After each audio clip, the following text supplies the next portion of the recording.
你二哥嗰日留頂帽響嗰個地方，你知道嘛？咩事啊？你帶我去一次啊！我要揾佢啊！佢琴晚都冇翻嚟。哦，咁你等一等，我着衫先。快啲！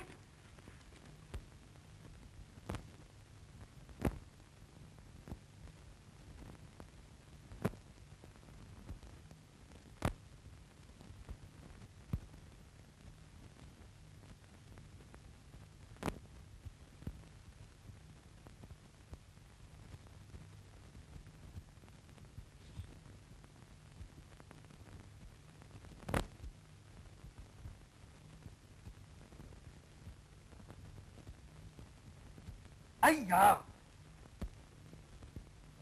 使乜咁快起身啫？仲早啫。又似你，咩個似嘅你啊？哎呀，乜你話我冇廉恥啊？你唔好走住啊！我要同你講明白先。你尋晚對我講過乜嘢啊？對我甜言蜜語，又話愛我，又話應承同我結婚。而家你目的達咗，你又想唔認係咪啊？你仲侮辱我添？你話你冇廉恥定我冇廉恥啊？我同你，我以為你係一個老實嘅人，值得我尊敬你，當你係一個恩人，點知你一樣係咁衰嘅。而家你想唔負責？我老實對你講啊，咁就想蝦到我啦！我係一個壞嘅女人，係一個交際花，邊個都知道噶啦。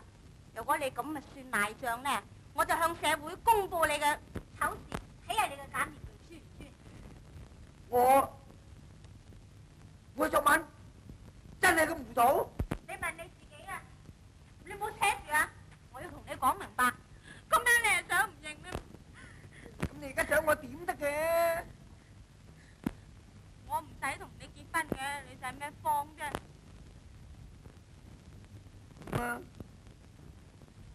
我要你永遠都愛我，幫忙我，咁我心滿意足啦。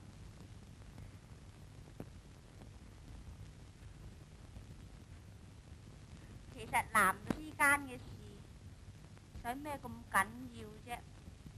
食色性也嘛，聖人都係人啫嘛。我原諒你嘅。你原諒我？好啦，唔好講咁多啦，好晏㗎，你返工先啦，今晚先講啦嚇。你今晚一定要嚟噃，我等你噃嚇。去啦，嗱，今晚